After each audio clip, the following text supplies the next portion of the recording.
On January 7, 2026, during an official House Oversight Committee hearing, Congresswoman Nancy Mace attempted to subpoena the immigration records of Representative Ilhan Omar. The motion was blocked by members of both parties in Congress, Democrats and Republicans. At the same time, Border Czar Tom Homan revealed that federal investigators are pulling files on Omar's 2009 marriage to Ahmed Noor Saeed Elmi, a marriage that has raised questions for nearly a decade. This involves an official congressional action and an active federal review. Investigators are reviewing official records to assess the veracity of the claims. In this video, you will learn about the claims surrounding the immigration process involving a congresswoman who is an immigrant herself, has been one of the most outspoken critics of U.S. ICE, and serves as a prominent leader in Minnesota's Somali community, which has become the focus of a major fraud investigation. Before we carry on, it's necessary to highlight that this analysis isn't looking for a possible immoral relationship regarding Ilhan Omar, but the potential documentation fraud with serious legal consequences. The main allegation is that Ilhan Omar entered a sham marriage in 2009 to her brother, Ahmed Noor Saeed Elmi, primarily to facilitate his U.S. immigration and help him gain legal status. Federal officials and members of Congress have gone on record about this. In December 2025, Tom Homan, serving as Border Czar in the Trump administration, appeared on Newsmax and made a stunning statement about Representative Ilhan Omar. We're going to look at all of them. I mean, we're going to look at those here illegally, of course. We're going to look at those here under a visa or some sort of, immigration process that are criminals. We're going to look at the national security threats. But those who came through a process that weren't properly vetted, who didn't provide documentation, we're going the whole gamut. President Trump has instructed us to go down and we're going to deep dive all of this. And we're going to hold people accountable. So yes, there are going to be multiple deportations coming, absolutely. According to Fox News reporting from December 15, 2025, Homan said federal investigators are pulling files and records related to Omar's potential immigration fraud. Homan's exact words were, "We're looking at it." He stated he'd been advised by a fraud investigator who claimed there's no doubt fraud occurred, though statute of limitations issues were mentioned due to timing under prior administrations. According to conservative media reports and posts on X, Homan indicated HSI's, Homeland Security Investigations, top fraud investigator was assigned to review the case. January 7, 2026, the investigation went public in Congress. During a House Oversight Committee hearing titled Oversight of Fraud and Misuse of Federal Funds in Minnesota, Congresswoman Nancy Mace moved to subpoena Omar's immigration records. According to the New York Post and Mace's own statements on X, the motion was blocked. Mace posted, "Leadership asked me to write a strongly worded letter instead of subpoenaing Ilhan Omar and her brother/husband's immigration records. I declined." The motion was tabled, stopped before the subpoena could be issued.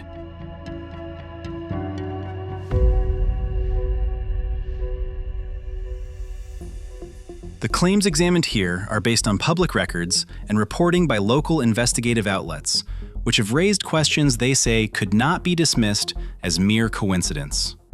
Here is the documented timeline. 1995. Omar enters the United States at age 12. Her own statement to Fox News, December 2025. Naturalized citizen at age 17. 2002. Omar and Ahmed Hirsi marry religiously, not legally registered with the state. 2008. Omar and Hirsi separate. 2009. Omar obtains civil marriage license for Ahmed Noor Saeed Elmi. This is the marriage under federal review. 2011. Omar and Hirsi reunite, while Omar remains legally married to Elmi on paper. 2012. Omar gives birth to a daughter. The father is Hirsi. According to Alpha News, reporting from 2016, Elmi posted a photo of the newborn on Instagram, referring to her as his niece. 2009 to 2017.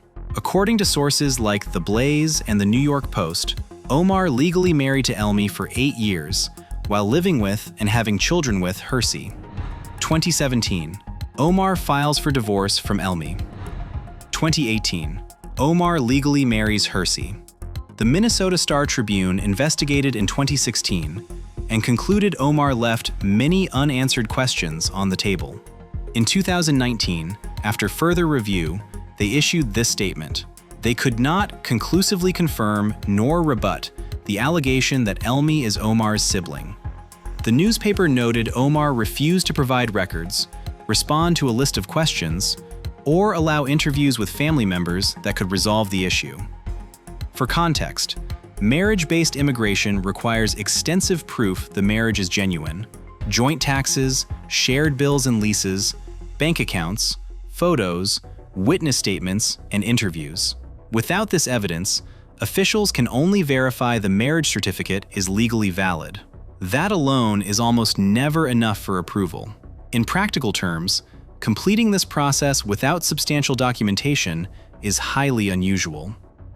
According to Alpha News, the Minnesota Campaign Finance Watchdog Group that broke the original story in 2016, Omar and Elmi obtained a marriage license in Minnesota in 2009. Omar filed joint tax returns with Hersey, not Elmi, during the years she was legally married to Elmi. Elmi's social media showed him referring to Omar's children as niece and nephew. Omar refused to answer specific questions about Elmi's immigration status or their relationship.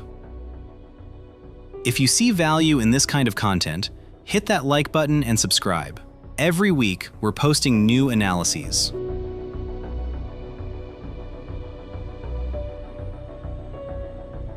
On December 12th, Senator Ted Cruz outlined the potential legal consequences on X. If proven, the allegations could expose Omar to criminal liability under 3 separate federal laws. 1.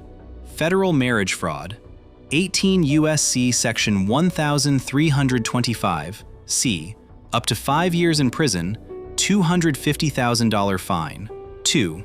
Minnesota incest felony, up to 10 years. 3. Tax fraud for filing joint returns without a legal marriage, $100,000 fine, 3 years. However, this goes back further. In 2019, Minnesota State Representative Steve Drazkowski accused Omar of perjury, tax fraud, and, his words, subverting truth on her marriages. He demanded ethics probes during her initial campaigns. Well, Tucker, she refuses to answer everything from who her siblings are to details about her immigration documents that she has shown briefly to one reporter on her phone. Anything that you ask her about or that people ask her about, she simply just ignores or may call you a racist. The evidence is in huge piles now. It's not being refuted by the left or by the mainstream media. Their fact checkers have not come out and said this stuff isn't accurate. It hasn't happened because it is. The information that David Steinberg and others have put together is very compelling. There are public documents that are filed that shows that she committed perjury 8 times, not to mention the tax fraud stuff that we found. We're working hard to bring this to light. I appreciate your help, Mr. Steinberg, and we did our bit today to bring forward this to the House Ethics Committee because we think they need to act. We encourage citizens to get behind it. There's a citizen petition at omartruth.com. In summary, members of Congress, including Senator Ted Cruz, and federal investigators are treating this matter as worthy of investigation. What would investigators need to prove? According to federal immigration law, the government must show the marriage was entered knowingly, for the purpose of evading immigration laws, without intent of a genuine marital relationship.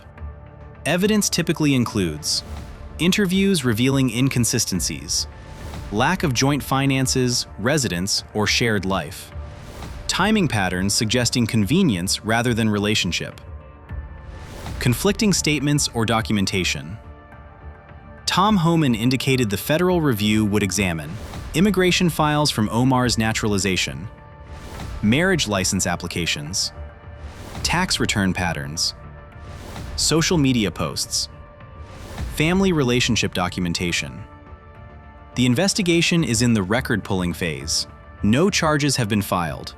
No conclusions have been announced. But the fact that Homeland Security Investigation's top fraud investigator was assigned suggests the case is being taken seriously at the federal level. In December, journalist Nicholas Balassi asked Omar about the federal investigation. She called the allegations sick and declined to comment further. Her response highlights how this story has been framed. The core allegation is about immigration paperwork, whether Omar entered a legal marriage to facilitate a family member's immigration, documents, and official filings. Omar's response focused on the moral character of the accusations rather than the documentary evidence, as if something disturbing was being suggested. However, what is only being questioned is the legal nature of her brother's immigration documents. This raises a question. Why focus on the moral framing of the accusation rather than addressing the underlying factual claims? Documentary evidence, tax returns, immigration filings, marriage records, could potentially resolve the matter. Such documentation would address the allegations directly and could silence her critics. Which raises a procedural question. If such evidence exists and is exculpatory, why has it not been made public? Going back to January 7, 2026, the House Oversight Committee held an official hearing on fraud and misuse of federal funds in Minnesota. Context matters here. Minnesota has been the center of multiple large-scale fraud investigations totaling billions of dollars. For instance, the program Feeding Our Future is in the center of a $250 million fraud scheme, much of it tied to the Somali community in Minneapolis. Nancy Mace's motion came in that context. During an official investigation into fraud, she moved to subpoena Omar's immigration records. Members of both parties moved to block the subpoena during the hearing. Nancy Mace asked for documentation about potential fraud by a congresswoman during an official hearing about fraud. Leadership from both parties said no. Why would Republicans block a subpoena for immigration records during a fraud investigation? According to Mace, congressional leadership offered her an alternative to the subpoena, to write a strongly worded letter. A strongly worded letter. Federal authorities and the Department of Homeland Security have indicated the case is being reviewed at a senior level. No conclusions have been announced, which means additional details could emerge as the review progresses. What is clear is this: the allegation is serious, and it has circulated for years without definitive resolution. If investigators determine the claims are substantiated, the legal and political consequences for Representative Omar would be severe. If the allegations are not proven or are shown to be false, then serious questions will shift to those who promoted them. Time will tell whether this matter is ultimately settled by rhetoric or by due process. In the meantime, let us know what you think in the comments. And if you found this analysis valuable, and if it helped you understand this story more clearly, share this video and subscribe. We are committed to explaining complex stories clearly, without sensationalism. That's why every week you'll find new analyses on the most relevant topics of the world. Before you go, we would like to introduce ourselves. We're Big Picture Originals, an independent media company creating documentaries and content that inspires without government funding or corporate influence. Our most vital mission is to enrich society through the pursuit and effective expression of truth. If you want to know more about this movement, access our website through the link in the description.